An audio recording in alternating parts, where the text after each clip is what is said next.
ભચાઉ તાલુકાના ખારોઈ નર્મદા કેનાલ પાસે ગોળીબાર સાથે હત્યા પ્રકરણમાં અદાલતે એક આરોપીને તકસીરવાન ઠરાવીને આજીવન કેદની સજા ફટકારી ધાક બેસાડતો ચુકાદો આપ્યો હતો। આ કેસની વિગતો મુજબ ગત તારીખ 18/1/2022ના બપોરે 12 વાગ્યાના અરસામાં હત્યાનો આ બનાવ બન્યો હતો। ફરિયાદીએ આરોપી વિરુદ્ધ ગુનો નોંધાવ્યો હતો। પોલીસે કહ્યું હતું કે આરોપીએ ફરિયાદી તથા સાહેદની મોટરસાઇકલની સાઇડ કાપીને વાહન ઊભું રાખીને નાની બંદૂક પિસ્તોલ કાઢી મૃતક ઉપર 2-3 રાઉન્ડ ફાયરિંગ કર્યા હતા। બચાવ માટે માવજીભાઈ દોડવા લાગ્યા હતા અને 101 ફૂટના અંતરે તેઓ પડી ગયા હતા। ત્યારબાદ પણ આરોપીઓ પોતાની મોટરસાઇકલ પાસે ગયા હતા। જમીન ઉપર પડેલા માવજીભાઈ ઉપર વધુવાર ગોળીબાર કર્યો હતો।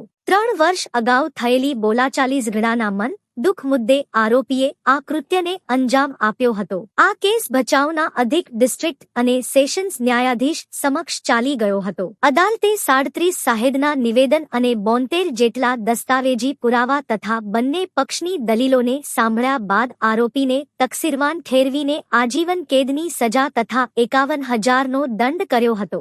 જો દંડની રકમ ન ભરે તો વધુ 1 માસની સાદી કેદની સજા કરવા ઠરાવવામાં આવ્યું હતું। આ ઉપરાંત મૃતકના પિતાને 5 લાખ વળતર પેટે ચૂકવવા માટે જિલ્લા કાનૂની સેવા સત્તા મંડળ કચ્છ એડ ભુજને ભલામણ કરાઈ હોવાનું પણ આ ચુકાદામાં વર્ણવવામાં આવ્યું છે। આ ઉપરાંત અદાલતે આ પ્રકરણમાં સામેલ અન્ય આરોપીને નિર્દોષ છોડી મૂકવા આદેશ આપ્યો હતો।